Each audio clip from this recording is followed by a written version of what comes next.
What's up, guys? Here in Parque Lleras in Medellín. It is Dia de los Flores, and as you can see, these are the big. Actually, I'll show you these things.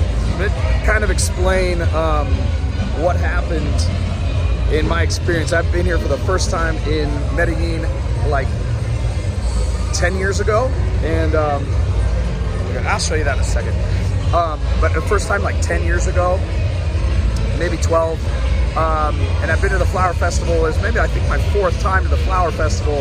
Definitely, and I was here during COVID as well. It's definitely increased in the people. The floodgates are wide open. Everything's open. Everything's party. So it is, as you can see, plenty of people around me.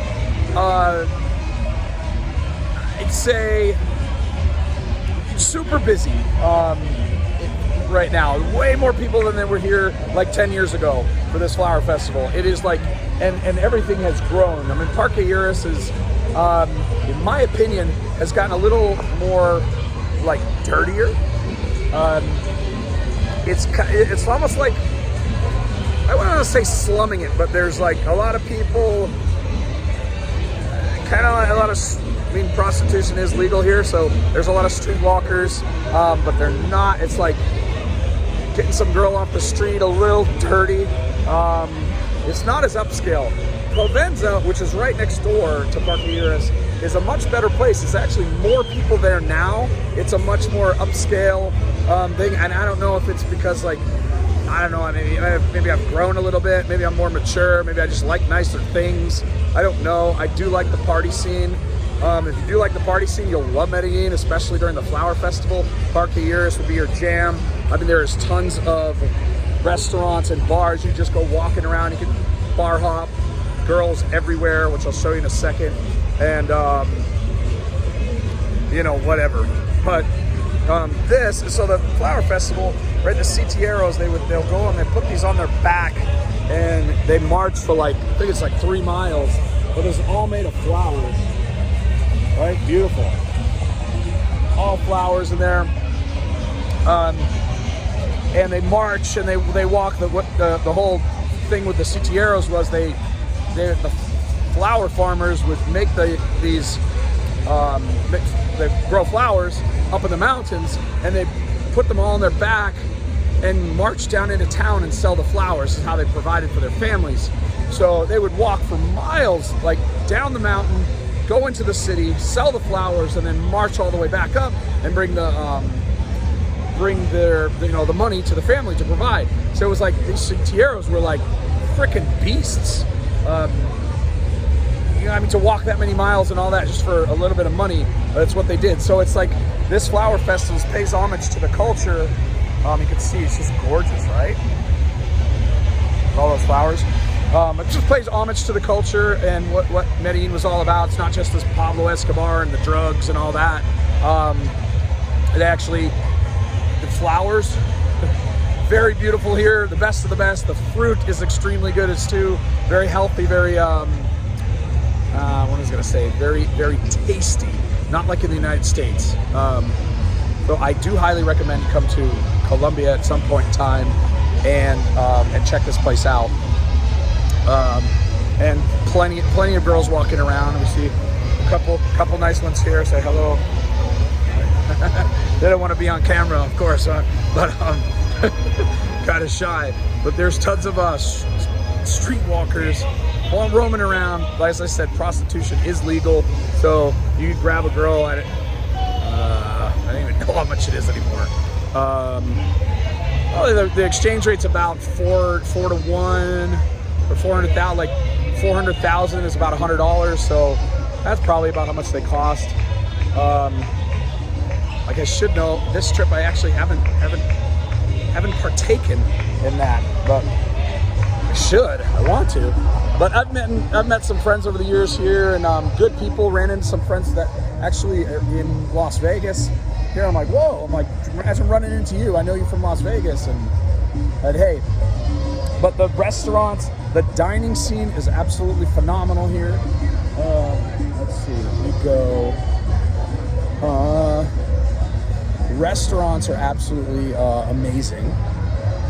And the bars, the culture, the clubs, the nightclubs are great. The music is great. The people are very friendly. Of course, you got to be careful.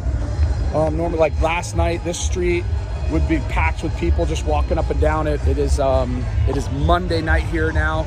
Today was the last day of the Flower Festival. The parade was today. So it's a holiday in Medellin. And so it's done. Tomorrow it's like back to normal, back to work. The Flower Festival's over. It's usually about 10 days towards the end of July, beginning of August. Usually around the beginning of August.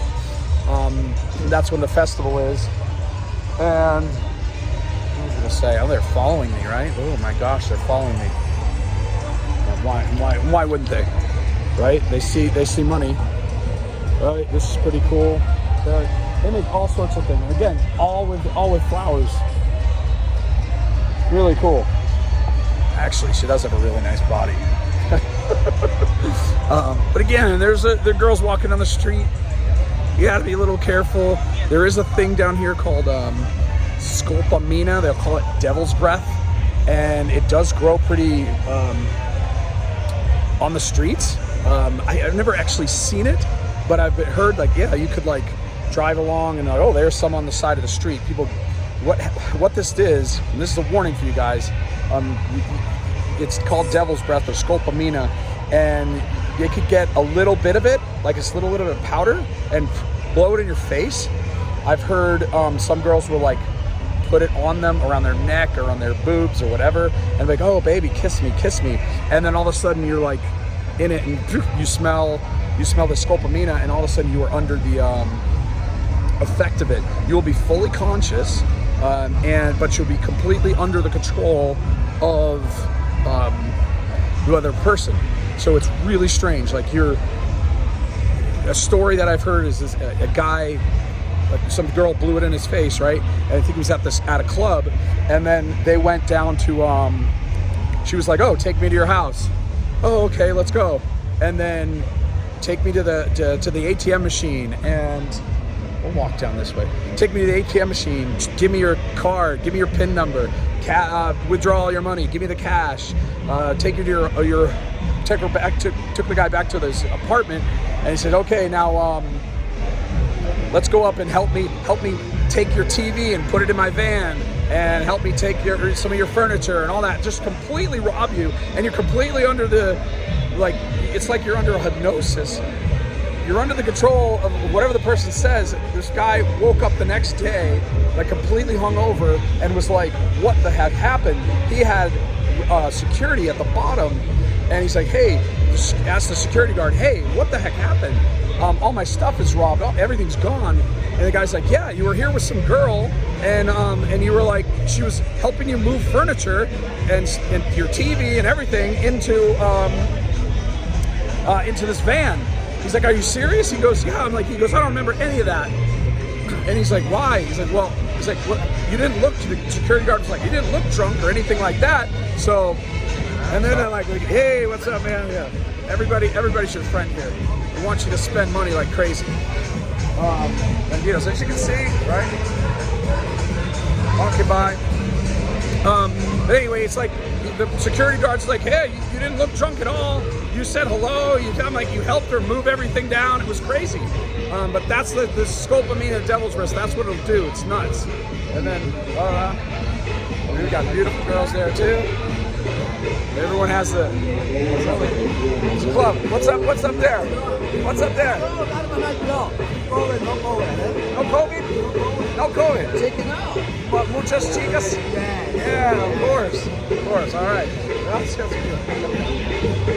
Anyway, everybody's trying to get you to go into their place, spend money. As you can see, but Provenza is right up next to it as well. A lot of good restaurants, a lot of good bars, a lot of good little music and parties and everything going on. It's a good time. Let's see, this place has changed quite a bit since I've been here 10 years ago. I'd say it's more lively now. There's a lot more people. But Parque Lleras isn't what it was about 10 years ago. It's, like I said, it's a little dirtier now, in my opinion. Much more upscale place with you. Let's see. Sports bar. Much more upscale place is Provenza. Lleras is a nice area too. This is in the area of Poblado, but Lleras is really nice. They have a lot of great restaurants and bars as well. And anyway, yeah, there's lots of cool places to go to. Comuna 13 in it's like their, yeah, I'll make that in another video. Comuna 13, that was like the arts district, just the graffiti zone, and a lot of good stuff. And great things to see there. It used to be really dangerous. It used to be a place of like all the narcos and everything, and it was like all drug controlled. And now it's like they've opened it up, they've changed it. The city, it's much nicer and all that stuff. But anyway, hope you guys just give you an honest review of what I think of what's happened to Parque Lleras in Medellín. Definitely better 10 years ago. Oh, here's the other thing. 10 years ago when I came here, I was here for 10 days. My Spanish was not as good. It was okay. And I ran into probably 10 people in 10 days that spoke English. So that was tough. Now you'll run into probably 20, 30, 40 people a day that speak English. And especially more in the tourist places, they definitely speak a lot of English. So that helps if you don't speak any Spanish, but I do highly recommend, you know, it's a lot better to help. It better serves you if you speak some Spanish, at least a little bit. Of course, you can use your phones and translators and all that, but it helps to speak Spanish. So anyway, ooh, what's going on here? This I would think, like with these steps, I'm guessing that's a gay bar, probably. Anyway, over and out. I'll see you in the next video, guys. Hope you get to experience Medellín some point or anywhere in Colombia. Let me know in the comments what you think, and appreciate it. Talk to you guys soon.